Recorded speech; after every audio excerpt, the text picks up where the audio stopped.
Hello everyone, Dan here from the Next Issue Podcast. On today's video, we'll be doing a review, spoiler-free, for Beverly Hills Cop AXEL F. This is a new film from 2024, released on Netflix. As of the recording of this video, this movie is rated R with a runtime of an hour and 58 minutes.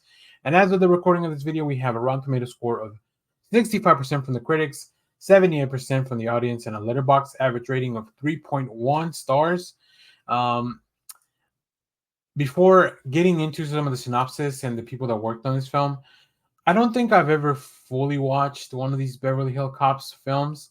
So I wanted to go into this one because sometimes when you watch one of these legacy sequels, I feel like the experience is better if you haven't seen the original stuff because in the end, you're just kind of comparing it in your head. I think I'm going to go back and watch the original Beverly Hill Cops films. From what I saw on the internet, like the first one and the second one are pretty good, and the third one maybe kind of not as good as the previous two. But yeah, I actually enjoy this fine. I think it's a fine film. It's not a game changer, but like it has enough things to really be entertaining for almost 2 hours. So in this film, 40 years after his unforgettable first case in Beverly Hills, Detroit cop Axel Foley returns to do what he does best: solve crimes and cause chaos.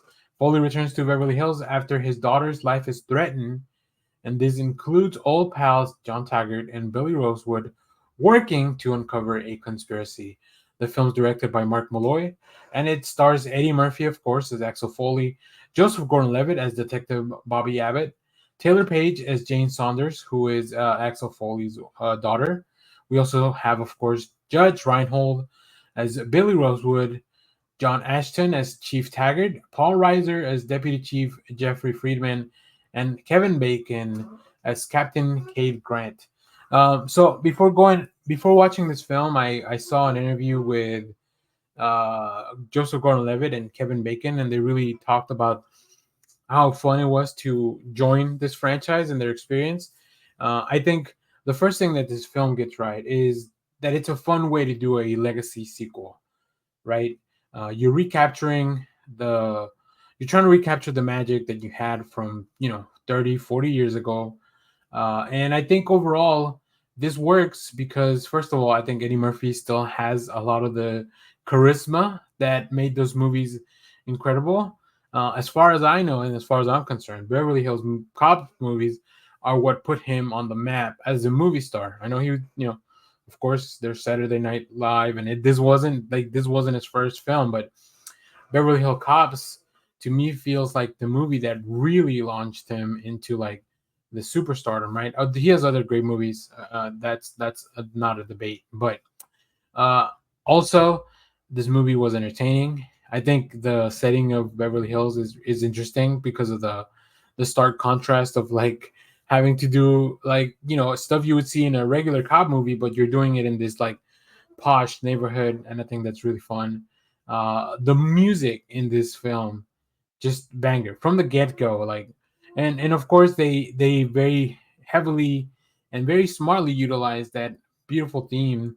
The dun, dun, dun, dun, dun, dun, dun. Like like even if you've never seen the films, I feel like you recognize that Beverly Hills Cop theme, which is really really fun. So yeah, there's a lot of great action pieces. Not everything's perfect. There's some sequences where I feel like it was mainly in some of the moments where some of the cast has to be in confined spaces where I don't know, things just felt a little bit off. Things felt a little bit different, but like overall, that doesn't happen much. We have a really fun journey for like all of the police stuff and the conspiracy and everything that we're following, but it's also an interesting piece on Foley and his daughter, like their relationship, because if you've seen any action films, like these action heroes, although they may be heroes because of all their films, like take for example Bruce Willis in Die Hard. His relationship with family has always been strained, and I think Axel Foley falls within the same kind of category of just the main protagonist, that he's really good at doing all the action stuff and being the hero, but sometimes things like his family fall by the wayside. So I think a really interesting thing to explore in a film like this. I like the inclusion of Joseph Gordon-Levitt. I think he's great, and of course Kevin Bacon, just being a great. I'm gonna say just a great performance overall in the film as well. I don't want to give too much away, and I think one of the things that I'll appreciate more once I watch at least the original film will be some of those callbacks, some of those little, characters.